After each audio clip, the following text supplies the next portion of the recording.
So we just have to start. The first question is, from a lawyer to a filmmaker, where do you get this energy? I think a friend of mine says that who we are, whatever we are, goes into everything we do. Everything we are goes into everything we do. I think my journey as a human being has helped me as a filmmaker, and that journey started academically as a theatre artist. I studied theatre arts at University of Nigeria and Nsukka, and then I went to London, and I realized that you could not make a living as a theatre artist starting out in London. I was pragmatic, so I studied law as an alternative career that I felt would give me the profile that was transferable, and also allow me the time to be able to practice my craft while I made a good living for my family. So law provided all of those things until it got to the stage where I felt, after juggling the two careers, I felt the time was right to bite the bullets and drop law and concentrate on films. I did that in 2007, and it's taken me a while to get going, but I think it's one of the best decisions I've made as a human being. That's great. Now let me come to your first, to one of your movies, which is not your first, because your first was in 1999 from what I wrote here. Right. So now the Mirror Boy. Now the cast of the Mirror Boy. How did you get those two men? You know, Aki and Popo. Yes, Aki and Popo. And just I watched the trailer, right? But let's start with that. What inspired you to write that script or the movie or shoot the movie? Because you are director, you have the passion for The Mirror Boy was a blessed project, I would say, a blessed project. It's a script that I wrote at a time that I felt my life was at its lowest ebb, and it's gone on to be my moment of glory through all the things that it's achieved. It's essentially, I was looking at my son, who was 7 at the time, grapple with his dual nationality. At school he's a British boy, at home he's a Nigerian, because I enforced the Nigerian regime. But for some people without a father figure, they could not determine who they were. There was an identity crisis amongst a lot of young black people in the UK and everywhere in the diaspora. So I felt I needed to tell a story from a child's perspective of a journey back home to Africa to kind of rediscover who they are, a kind of rites of passage, coming of age story. So this young man got involved in a fight in London, and a single mom decides that she could not manage him anymore, that she had to send him back home to get discipline. And the boy goes missing on his second day in Africa, and embarks on this magical journey through the dark belly of the forest. And when he finished from that journey, he was a grown man. He walked into the forest as a boy and came out of the forest as a man. So it's that kind of very spiritual, deep African story, the Mirror Boy, and it connected with the world. And half of what I'm doing now came from that single film. Yes, that's exactly what you said, because the first time you wanted to join the Nollywood industry, it was a little bit difficult for you. Do you see yourself as a comeback kid with the Mirror? I think if you knock and the door refuses to open, you keep knocking, and in some cases smash the door in. I came back from the UK to Nigeria in 2000, the first time, to say I wanted to join and grow my art and grow with an industry that was growing at the time.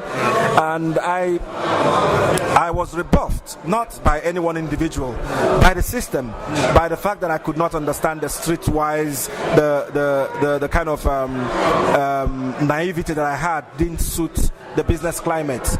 So in the end, I ran away, but it was a retreat as opposed to a surrender. I retreated back to the UK, recharged my batteries, changed my focus, and I told myself that I was going to come back into Nigeria when the circumstances were right. And I believe in the UK I now started making films made specifically for UK cinema audiences, with a view to growing an audience and with a view to practicing what I feel should be where African film industry should be going. And that came to a head in 2011 with The Mirror Boy, which happened, I call it the confluence of circumstances, because everything came together. It was the right film, it was the right time, it was the right mood, it was the right atmosphere, and the consciousness of the people as an audience was at the right stage, where they've kind of rejected the old, the old films and wanted something different, wanted a different story. So it was that kind of circumstances, and The Mirror Boy became my comeback film, if you want to use that word or that phrase. And what a comeback it was, because it kind of catapulted me from just an ordinary filmmaker to one that has international repute and local kudos. Now, I bought my ticket to this evening to watch a wonderful movie. The last flight to Abuja, we got to fasten up our belts again. Just talk about it and don't give everything away. Okay, no. Right. Yeah. Last Flight to Abuja was conceived as a humble project, as a follow-up to Mirror Boy. The Mirror Boy, with all its successes critically and commercially, I was emboldened to be more adventurous with the kind of stories that I told. So I decided to tackle this very technically challenging field of aviation. I've been fascinated as a young man by flying a plane and being a pilot, and this is the closest I've come to flying one, to make a film about one.